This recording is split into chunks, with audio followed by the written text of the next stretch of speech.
وادی کشمیر کی آزادی کے لیے کوشش، ایک مجاہد کی سنسنی خیز داستان آپ کے لیے پیش خدمت ہے مشن کشمیر۔ اپنے کوارٹر میں پہنچنے کے بعد سب سے پہلے میں نے جہاں ٹائم بموں والی ڈبی چھپا کر رکھی ہوئی تھی اسے نکالا، کھول کر 6 کے 6 ٹائم بم اچھی طرح جانچ پڑتال کے بعد واپس ڈبیا میں رکھ دیے۔ ڈبیا کو میں نے خفیہ جگہ پر سنبھال دیا۔ مجھے یہ بم لگانے کے لیے ہفتے کے دن کا انتظار تھا۔ دوسرے دن میں وقت پر ایٹمی مرکز پہنچ گیا۔ پہلے کی طرح کام کرتے اور ٹرالی میں سامان سٹور سے ادھر لاتے دن گزر گیا۔ رات کو یوں ہی خیال آیا کہ سائنسدان ٹھنڈی یخ عورت نرملا دیوی سے بھی ملاقات کر لینی چاہیے تاکہ یہ معلوم ہوتا رہے کہ کوئی ایمرجنسی کی صورتحال تو پیدا نہیں ہو گئی۔ اپنی طرف سے تو میرا کمانڈو ایکشن کا منصوبہ بالکل تیار اور مکمل تھا، لیکن جیسا کہ میں نے پہلے بھی بیان کیا تھا کہ منصوبے اپنی طرف سے ہر لحاظ سے مکمل کر لیے جاتے ہیں، لیکن کچھ پتہ نہیں ہوتا کہ عین وقت پر حالات کیا شکل اختیار کر لیں۔ کبھی کبھی ایسا بھی ہوتا ہے کہ حالات اتنی جلدی پلٹا کھا جاتے ہیں کہ کمانڈو مشن کا منصوبہ دھرے کا دھرا رہ جاتا ہے۔ یہ سائنسدان عورت ایٹمی مرکز کے اندرونی حالات سے پوری طرح باخبر تھی، کیونکہ یہ اپنے سیکشن کی انچارج تھی، اس لیے اس سے کم از کم ہفتے کی شام تک ملتے رہنا ضروری تھا۔ دوسری وجہ یہ بھی تھی کہ ایٹمی مرکز کے 5 کمروں میں لگنے والی اصل چابی میرے پاس تھی۔ میں نے اس کی نقل تیار کروا کر نرملا دیوی کے کچن والے گلدان میں ڈالی ہوئی تھی۔ میں یہ بھی معلوم کرنا چاہتا تھا کہ کہیں اس کو یہ علم تو نہیں ہو گیا کہ اس کے گلدان والی چابی نقلی ہے۔ اگرچہ ایک چابی اس کے پاس موجود رہتی تھی، کچن والی چابی ڈپلیکیٹ چابی تھی، پھر بھی احتیاط کے طور پر ان حالات کی نبض کو معلوم کرنا ضروری تھا۔ چنانچہ میں نے آدھی رات کے بعد پگڑی اتار کر سر پر سکھوں کی طرح رومال باندھ کر نرملا دیوی کے کوارٹر کی طرف چل پڑا۔ کالونی پر ہو کا عالم طاری تھا، شاید ہی کوئی کوارٹر ایسا تھا جس کے اندر کوئی بتی روشن ہو۔ کسی کوارٹر کی باہر کی بتی روشن تھی۔ میں کوارٹروں کے پیچھے سے ہو کر جا رہا تھا۔ سائنسدان عورت نرملا دیوی کے کوارٹر پر بھی اندھیرا چھا رہا تھا۔ اس عورت کی طرح اس کا کوارٹر بھی سرد، ویران اور تاریک تھا۔ مجھے یہ خیال ضرور آیا کہ میں اسے بتائے بغیر جا رہا ہوں، کہیں وہ گہری نیند نہ سو رہی ہو۔ مجھے چاہیے تھا کہ میں فون پر شام کے وقت اسے خبر کر دیتا کہ میں آ رہا ہوں، مگر اب میں اس کے کوارٹر کے دروازے پر کھڑا تھا۔ اب سوائے دستک دینے کے میں اور کچھ نہیں کر سکتا تھا۔ میں نے آہستہ سے دستک دی، اندر بالکل خاموشی تھی۔ میں نے دوسری اور تیسری بار دستک دی، پھر بھی خاموشی چھائی رہی۔ ایک اور بار دستک دینے سے اندر سے نرملا دیوی کی نیند میں ڈوبی ہوئی آواز ابھری۔ اس نے انگریزی میں پوچھا، کون ہے؟ میں نے دروازے کے ساتھ منہ لگا کر انگریزی میں ہی کہا، میں ہوں جسونت سنگھ، اور پھر سکھوں کی طرح اپنے آپ پر ہی ہنس پڑا۔ میں فوراً چونکا، میرے اندر سکھوں والی عادتیں پیدا ہونا شروع ہو گئی تھیں۔ میں نے جلدی سے اپنے آپ کو کنٹرول کیا اور سنجیدہ ہو گیا۔ نرملا دیوی نے دروازہ کھول کر اپنا آدھا سویا آدھا جاگا ہوا چہرہ باہر نکالا۔ باہر بھی اندھیرا تھا اور اندر بھی۔ باہر کا اندھیرا ذرا کم تھا۔ مجھے اس کی شکل ایسی لگی جیسے اچانک کوئی بھوت اندھیرے میں سے نکل کر میرے سامنے آ گیا ہو۔ اس کے مختصر سے بال بڑے بے ہنگم طریقے سے کھلے تھے۔ اس نے سخت لہجے میں انگریزی میں کہا، تم اس وقت کیا کرنے آئے ہو؟ تم نے شام کو فون کیوں نہیں کیا؟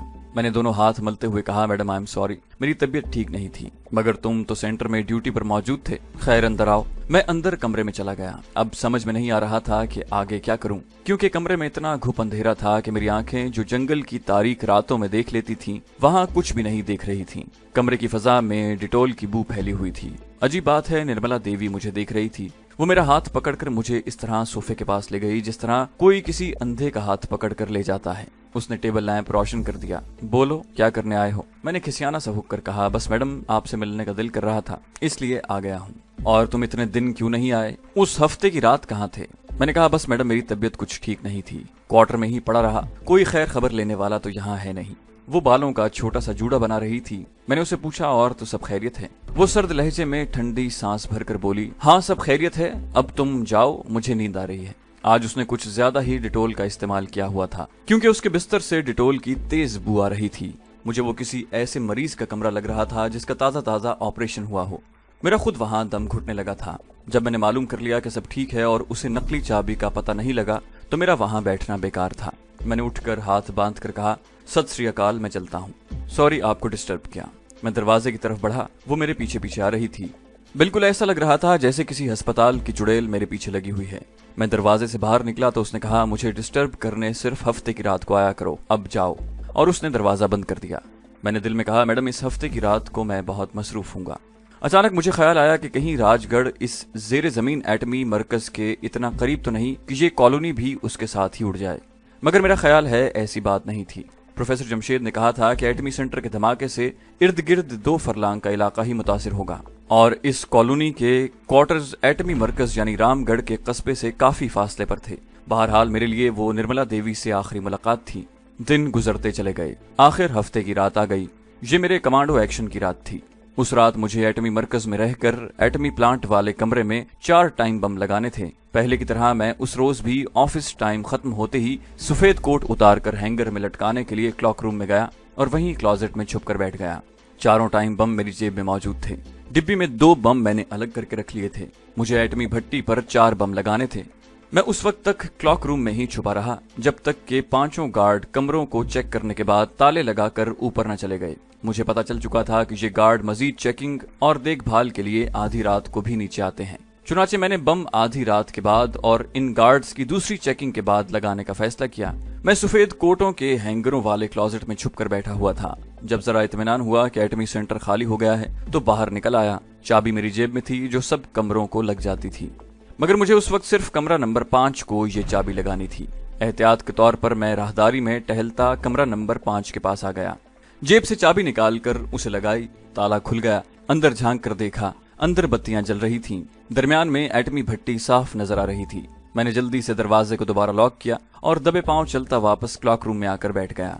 दिल में यही दुआ कर रहा था कि या पाक परवरदिगार कोई ऐसी वैसी इमरजेंसी न पैदा हो जाए, क्योंकि कुछ भी हो सकता था। ऐसी सूरत में न सिर्फ ये कि मेरा कमांडो मिशन फेल हो जाता बल्कि मैं पकड़ा भी जा सकता था। इसी तरह बैठे बैठे और कभी राहदारी में दीवार के साथ साथ टहलते हुए रात के 11 और फिर 11:30 बज गए। ऊपर से गार्ड्स के चेकिंग के लिए राउंड लगाने का वक्त हो गया था। मैं जल्दी से क्लॉक रूम में आकर छुप गया। ठीक 12 बजे रात दोनों गार्ड ऊपर से सीढ़ियां उतरकर नीचे आए और बातें करते दोनों राहदारी में आगे निकल गए। आज दूसरा गार्ड क्लॉक रूम के पास खड़ा नहीं हुआ था। मुझे उनके दरवाजे खोलने बंद करने और बातें करने और कभी कभी कहका लगाने की आवाजें आती रहीं। फिर वो आपस में बातें करते हंसी मजाक करते सीढ़ियां चढ़कर ऊपर चले गए। जब ऊपर वाले दरवाजे के बंद हो जाने की आवाज मेरे कानों में पड़ी तो मैं क्लोजेट के हैंगरों से निकलकर बाहर कुर्सी पर बैठ गया। मैं एहतियातन मजीद कुछ वक्त लगाना चाहता था, महज इस ख्याल से कि कहीं वो दोबारा तो नीचे नहीं आ जाते। जब 10-15 मिनट गुजर गए और ऊपर भी गहरी खामोशी छा गई तो मैंने अल्लाह का नाम लिया और क्लॉक रूम से निकलकर राहदारी में आ गया। उस वक्त मैं एक आम किस्म का आदमी नहीं था। मेरे कदम नपे तुले थे। मैं आम हालात की तरह दबे पांव नहीं चल रहा था। मेरी चाल एक कमांडो की चाल थी जिसने अपने मुल्क और मिल्लत की सलामती की खातिर, अपने वतन पाक के मासूम बच्चों और माओ बहनों की इज्जतों की खातिर सरधड़ की बाजी लगा रखी थी और जो मौत अपनी हथेली में लेकर दुश्मन के एक इंतहाई हसास और नाजुक तरीन इंस्टीट्यूट में टाइम बम लगाने जा रहा था। मैं कमरा नंबर 5 के सामने आकर रुक गया। कमरा बंद था। ऊपर राहदारी की छत पर बल्ब जल रहा था जिसकी रोशनी दरवाजे पर पड़ रही थी। मैंने जेब से चाबी निकालकर ताले के सुराख में घुमाई। ताला खुल गया। दरवाजा खोलकर मैं अंदर आ गया। मैंने दरवाजा फौरन बंद कर दिया। मेरी पुश्त दरवाजे से लगी थी और मेरी निगाहें गोल चबूतरे पर लगी थीं जहां मुझे टाइम बम लगाने थे। अब मुझे फुल एक्शन से काम लेना था और एक मिशन की तरह अपनी ड्यूटी, अपना फर्ज पूरा करना था। मैं तेज तेज कदम उठाता एटमी भट्टी के पास आकर बैठ गया। मैंने जेब से प्लास्टिक का वो छोटा सा लिफाफा निकाला जिसमें 4 टाइम बम पड़े थे। मैंने पहला टाइम बम लेकर उसे एटमी भट्टी के गोल चबूतरे की दीवार के साथ फर्श से 1 फुट ऊंचा करके चिपका दिया। उसके बाद दूसरा टाइम बम जरा आगे करके चिपका दिया। इसी तरह मैंने निहायत एहतियात और होशियारी के साथ 4 टाइम बम चिपका दिए। इस काम से फारिग होने के बाद मैंने 4 टाइम बमों का अच्छी तरह से जायजा लिया और फिर बिस्मिल्लाह पढ़कर उसके अंदर जो टाइम डिवाइस लगे थे बारी बारी उनके बटन दबा दिए। 1 घंटे के बाद इन बमों को फटना था। मैं नपे तुले कदम उठाता कमरा नंबर 5 से बाहर आया। दरवाजे को उसी तरह चाबी लगाकर लॉक किया और क्लॉक रूम की तरफ जाने की बजाय राहदारी के उस सिरे की तरफ चलने लगा जहां गहरे कुएं के अंदर बिजली के जनरेटर लगे थे और एक चरखी से दीवार में ताक खुलता था। क्योंकि आज की रात मैं क्लॉक रूम में नहीं ठहर सकता था। ये प्रोग्राम मैंने पहले से बना रखा था। ये मेरी खुशकिस्मती थी कि जनरेटर वाले कमरे को मैं पहले भी खोल कर देख चुका था, वरना मेरे लिए वहां दिन के वक्त टाइम बम लगाना नामुमकिन बात थी और फिर मुझे सिर्फ बम लगाने के लिए 5 गार्ड्स का खून करना पड़ता। ऐसा करते हुए हालात मेरे मुखालिफ भी हो सकते थे और मैं फंस भी सकता था। मैं राहदारी की दीवार के साथ साथ चलता राहदारी के आखिरी दीवार के पास आया। वहां छोटी सी चरखी दीवार में एक तरफ वैसे ही लगी हुई थी। मैंने चरखी को घुमाया। छोटे से ताक का दरवाजा खुल गया। दूसरी तरफ कुएं की दीवार के साथ लोहे की सीढ़ी ऊपर से नीचे जनरेटर तक जा रही थी। जनरेटर चल रहे थे। मैं टांग बढ़ाकर लोहे की सीढ़ी पर आ गया, अपना बाजू नीचे करके ताक को इसी तरह दोबारा बंद कर दिया। अब मैं ऊपर चढ़ने लगा। लोहे की सीढ़ी दीवार के साथ चिपकी हुई थी और ऊपर कुएं के धाने तक जाती थी। मुझे मालूम नहीं था कि इस कुएं के ऊपर कोई आहनी ढकना भी है। जिस रोज मैंने नीचे से देखा था तो कुएं का मुंह खुला था और मुझे आसमान पर तारों की रोशनी नजर आ रही थी। आज मैंने ऊपर देखा तो मुझे तारों की रोशनी नजर न आई। मैंने सोचा कि बाहर शायद अंधेरा होगा या शायद बादल होंगे। मैं सीढ़ी चढ़ता जब कुएं के मुंह पर आया तो उसका मुंह बंद था। मैंने हाथ ऊपर करके देखा, कुएं के मुंह पर लोहे का भारी ढक्कन गिरा हुआ था। मैंने दोनों हाथों से जोर लगाया मगर ढक्कन जरा भी अपनी जगह से न हिला। मैं आहनी सीढ़ी पर खड़े का खड़ा साकित होकर रह गया। मैंने ये सोचा ही नहीं था कि एटमी मरकज के जनरेटर कुओं वाला ढकना ऊपर से बंद हो सकता है। मेरा ख्याल था कि कुएं का मुंह खुला होगा जिस तरह कि मैंने एक रोज पहले देखा था और मैं आसानी से बाहर निकल जाऊंगा, लेकिन कुएं का मुंह लोहे के ढक्कन से बंद था। मैं कुएं की दीवार के साथ लगी लोहे की सीढ़ी पर खड़ा सोचने लगा कि अगर ढक्कन न खुला तो मेरा बचना नामुमकिन है। मैंने एटमी भट्टी में जो 4 टाइम बम लगाए थे उन्हें 1 घंटे बाद फटना था और इस सारे एटमी सेंटर और रेत के टीलों के साथ मुझे भी उड़ा जाना था। मुझे अपनी मौत का कोई खौफ नहीं था, लेकिन मैं इस तरह अपनी जिंदगी को जाया होते नहीं देख सकता था। मैंने पांव लोहे की सीढ़ी पर जमाए और दोनों हाथों से पूरी ताकत से जोर लगाकर ढक्कन को उठाने की कोशिश की। 2-3 बार कोशिश करने से ढक्कन जरा सा अपनी जगह से हिला। जिस तरफ से मैं जोर लगा रहा था उसी तरफ से ढक्कन ऊपर उठ गया। मुझ पर रेत गिरी। उन लोगों ने कुएं के ऊपर ढक्कन देकर ऊपर से रेत डाल दी थी ताकि किसी को पता न चले कि इसके नीचे एटमी सेंटर के जनरेटर चल रहे हैं। जैसा कि आप पढ़ चुके हैं, भारत का ये खुफिया एटमी सेंटर राजस्थान में रामगढ़ कस्बे से थोड़ी दूर वीरान टीलों के दरमियान वाक़ था। 5-7 मिनट की जबरदस्त कोशिश से मैंने कुएं के ऊपर पड़े हुए ढक्कन को इतना ऊपर उठा दिया कि मैं उसमें से बाहर निकल सकता था। मैं रेंग कर कुएं से बाहर आ गया। ये कुआं ऐसा ही था जैसा कि ट्यूबवेल का कुआं होता है। ट्यूबवेल के कुओं के ऊपर तो गोल कमरा सा बना होता है, जबकि इस एटमी सेंटर के जनरेटर रूम के कुएं के ऊपर से ढक दिया गया था क्योंकि भारतीय हुकूमत इसे लोगों से खुफिया रखना चाहती थी। बाहर निकलते ही मैं एक तरफ चल पड़ा। ये सहरा का इलाका था। आसमान पर तारे निकले हुए थे जिनकी मध्यम और धुंधली सी रोशनी में मुझे दूर दूर तक फैले हुए राजस्थान के सहराई टीले नजर आ रहे थे। एटमी सेंटर की जेर जमीन इमारत रेत के 2 टीलों के दरमियान थी। इन टीलों की रेत काफी सख्त हो चुकी थी। मैं जिस रेत पर चल रहा था वो भी ज्यादा भुरभुरी नहीं थी। मुझे समत का कोई अंदाजा नहीं था। मैंने आसमान के सितारों को गौर से देखा। मैं समत का तयन न कर सका। एक तो रात का वक्त था, दूसरे इर्द गिर्द रेत ही रेत थी। छोटे बड़े टीले थे। मैं इन टीलों में दाखिल होकर इनकी भूल भुलैयों से फंसने से बचना चाहता था। मैं जितना अंदाजा लगा सकता था उतना अंदाजा लगाकर रेत के टीलों में जाने की बजाय उनसे बचकर दाएं जानिब हो गया। मुझे यकीन था कि इस तरह मेरा रुख मशरिक की तरफ हो गया है और कुछ देर तक चलने के बाद राजगढ़ का कस्बा आ जाएगा, जहां एटमी सेंटर में काम करने वाले साइंसदानों और अमले के दूसरे आदमियों और खुद मेरा भी क्वार्टर था। मैं बिल्कुल सिख बना हुआ था। सर पर पगड़ी थी, कमीज पतलून पहनी हुई थी, कमर में किरपान लटक रही थी। मैंने रुक कर कलाई पर बंधी हुई घड़ी पर वक्त देखा। 4 बमों के फटने में 45 मिनट बाकी रह गए थे। मैं इस इलाके से जितनी दूर हो सके निकल जाना चाहता था। मैंने जॉगिंग करना शुरू कर दी। जमीन सख्त थी और उसके ऊपर रेत की पतली सी तह बिखरी हुई थी, जिसकी वजह से मुझे दौड़ने में आसानी हो रही थी। प्रोफेसर जमशेद ने कहा था कि अगर एटमी फर्नेस में 1/10 ग्राम भी अफजुदा प्लूटोनियम हुआ तो उसके फटने से इर्द गिर्द कम से कम 3 मील तक किसी चीज का नामो निशान बाकी नहीं रहेगा और रेत के जिन टीलों के नीचे एटमी सेंटर कायम है उसकी रेत पिघल कर भाप बनकर उड़ जाएगी। इसलिए मैं इस इलाके से कम 4-5 किलोमीटर दूर निकल जाना चाहता था। एक जगह मैंने मुड़कर देखा। एटमी सेंटर के रेत के टीले काफी पीछे रह गए थे और रात की तारीकी में उनके धुंधले खाके नजर आ रहे थे। मैंने अपनी रफ्तार जरा तेज कर दी। मैं जब काफी दूर निकल गया था तो मुझे ख्याल आया कि उस वक्त तो मुझे राजगढ़ के क्वार्टरों में पहुंच जाना चाहिए था। राजगढ़ एटमी सेंटर से 3-4 मील के फासले पर था और यहाँ हमारे क्वार्टर्स थे, जहाँ हमें रोजाना एटमी सेंटर की गाड़ियां ले जाती थी। मुझे तशवीश होने लगी कि कहीं मैं गलत रास्ते पर तो नहीं पड़ गया। सहराओं में रास्ता भूल जाने का मतलब ये होता है कि समझो आदमी जिंदगी से हाथ धो बैठा। मैंने रुक कर घड़ी पर निगाह डाली। घड़ी की सुइयां चमक रही थीं। बमों के धमाके में 30 मिनट बाकी रह गए थे। मैं सिर्फ 5 मिनट तक सांस लेने की गरज से कदम कदम चलता गया। उसके बाद मशरिक की जानिब देखा। सितारा सुबह मशरिकी उफक के किनारे पर नमूदार हो गया था। इसका मतलब है कि मैं मशरिक की तरफ ही जा रहा था, मगर दौड़ते दौड़ते सहराई टीलों में राजगढ़ से कुछ फासले पर बाएं जानिब हो गया था। मैंने अपना रुख दुरुस्त किया और दोबारा दौड़ने लगा। मुझे दूर से कुछ रोशनियां झिलमिलाती नजर आईं। मैं खुश हो गया कि राजगढ़ आ रहा है। राजगढ़ में मुझे रुकना नहीं बल्कि आगे जाना था। कोई 10 मिनट के बाद वो रोशनियां रेत के टीलों में गुम हो गईं। मैं छोटे छोटे टीलों के दरमियान आ गया था। डर था कि मैं कहीं भटक न जाऊं। मैं एक टीले पर चढ़ गया और मशरिक की जानिब नजर दौड़ाई। खुदा जाने वो रोशनियां जो मुझे दूर से झिलमिलाती नजर आई थीं अब कहाँ गायब हो गई थीं। एटमी सेंटर वाले टीलों का नजर आने का अब सवाल ही पैदा नहीं होता था, क्योंकि मैं उनसे काफी दूर निकल आया था। एक ख्याल आया कि इन्हीं टीलों में किसी जगह बैठकर दिन की रोशनी के निकलने का इंतजार करूं। दिन की रोशनी में मुझे रास्ता मालूम हो जाएगा। धमाके के बारे में मुझे इत्मीनान था कि मैं इसकी शदीद से शदीद जद से भी दूर हो चुका हूं। फिर ख्याल आया कि मुझे रुकना नहीं चाहिए, चलते रहना चाहिए। मैंने सुबह के सितारे को अपना रहनुमा बनाया और उसकी समत टीलों में चलने लगा। मैंने एक बार फिर अपनी घड़ी पर निगाह डाली। धमाका होने में सिर्फ 5 मिनट बाकी रह गए थे। मैंने चलना बंद कर दिया और एक ऐसे टीले की ओट में होकर बैठ गया जहां से मुझे दूर तक सहरा बिल्कुल साफ नजर आ रहा था। मेरा रुख एटमी सेंटर की जानिब ही था। मेरी नजर रात के अंधेरे में दूर स्याह धब्बों पर लगी हुई थी, जो किसी वक्त अंधेरे में गायब हो जाते थे और किसी वक्त नजर आने लगते थे। मैंने घड़ी पर नजरें जमा दी। अब इस इलाके में तबाही मचने में सिर्फ 1 मिनट बाकी रह गया था। ख्याल आया कि कहीं बम किसी ने नाकारा न कर दिए हों या किसी फन्नी खराबी की वजह से ब्लास्ट ही ना हो। जब 10 सेकंड बाकी रह गए तो मैं सहरा के अंधेरे में दूर टिकटिकी लगाकर देखने लगा। मैं मुंह में उल्टी गिनती कर रहा था।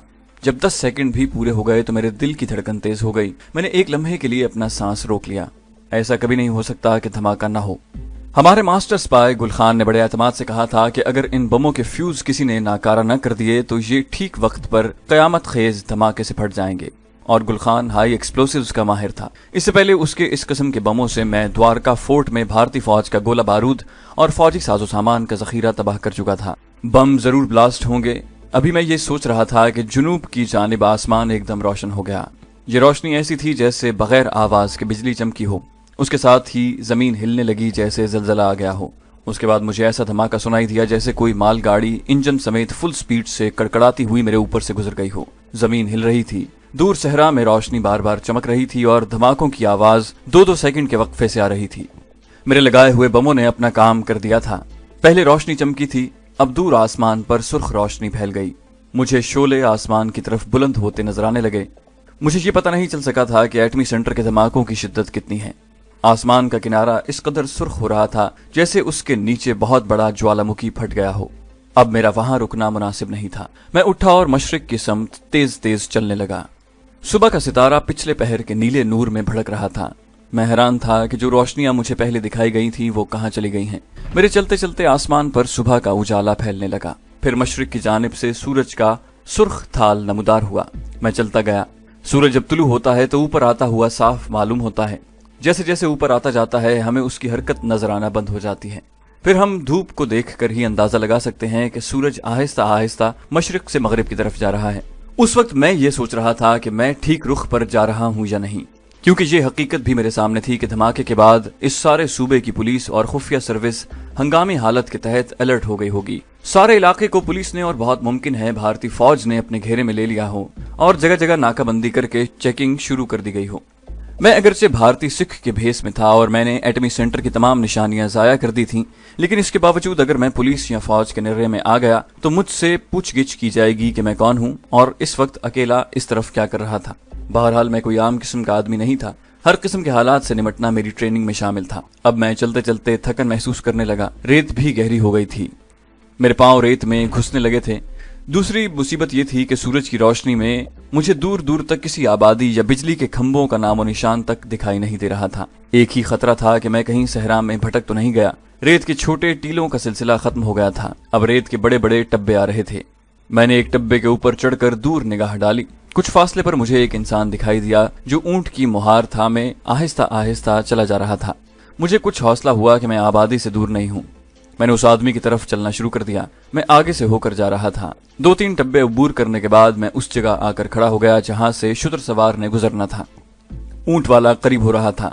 उसने राजस्थानी देहाती आदमियों की तरह सर पर बड़ा सा पगड़ बांध रखा था। हाथ में लंबी छड़ी थी। वो ऊंट की मुहार थामे आहिस्ता आहिस्ता चला जा रहा था। जब मेरे करीब आया तो खुद ही रुक गया और मेरी तरफ देखकर उसने राजस्थानी हिंदुस्तानी में मुझसे पूछा कि मुझे किस गांव में जाना है। मैंने कहा, महाराज मुझे रिवाड़ी जाना है। इधर थल में एक संगी साथी से मिलने आया था, रास्ता भूल गया हूँ। ऊंट वाला मुझे अपनी चमकीली और अंदर को धंसी हुई आंखों से देख रहा था। कहने लगा, रिवाड़ी तो इस जानिब है महाराज, चले मैं तुम्हें ले चलता हूँ। मैं भी रिवाड़ी ही जा रहा हूँ, आप जानवर के ऊपर बैठ जाओ। ऊंट पर दरख्तों की सूखी टहनियां लदी हुई थीं। शुतर सवार ने मुझे बड़ी मुश्किल से ऊंट के ऊपर चढ़ाकर बिठा दिया। ऊंट ऊपर नीचे होता मुझे झकोले देता चल पड़ा। मुझे ख्याल आ गया कि रिवाड़ी तो काफी दूर है। राजगढ़ से मैं ट्रेन में वहां जाया करता था और 2 घंटे लग जाते थे। ये ऊंट वाला कैसे वहां पहुंचेगा और कब पहुंचेगा? कहीं उसने मुझे किसी और जगह का नाम तो नहीं बता दिया। कुछ फासला तय करने के बाद मैंने उससे पूछा, महाराज रिवाड़ी हम कब पहुंचेंगे? ऊंट वाला देहाती अपनी जबान में बोला, आज सारा दिन चलेंगे, रात झुंझानी में गुजारेंगे, दूसरे दिन चलेंगे, दूसरी रात डेरोगढ़ में आएगी, तीसरे दिन पहुंचेंगे रिवाड़ी रात को। मैं परेशान हो गया। मैं इतना लंबा सफर ऊंट पर तय नहीं कर सकता था। वैसे भी जिन जगहों के उसने नाम बताए थे वहां पुलिस की नाकाबंदी जरूर होगी। मैं किसी मुसीबत में फंस सकता था। मैंने उसे कहा, महाराज तुम मुझे झुंझानी पहुंचा दो, वहां से मैं किसी लारी में बिठाकर रिवाड़ी चला जाऊंगा, जैसे तुम्हारी मर्जी महाराज। ऊंट वाला खामोश हो गया। ऊंट अपनी सुस्त रफ्तार के साथ सहरा में चलता गया। सूरज निकल आने की वजह से गर्मी हो गई थी। मेरी सिक्खों वाली पगड़ी और दाढ़ी की वजह से मुझे ज्यादा गर्मी लगने लगी थी, मगर मुझे ये तकलीफ बर्दाश्त करनी ही थी, क्योंकि असल में मैं सहरा में भटक गया था और अब मेरा झुंझानी पहुंचना जरूरी था।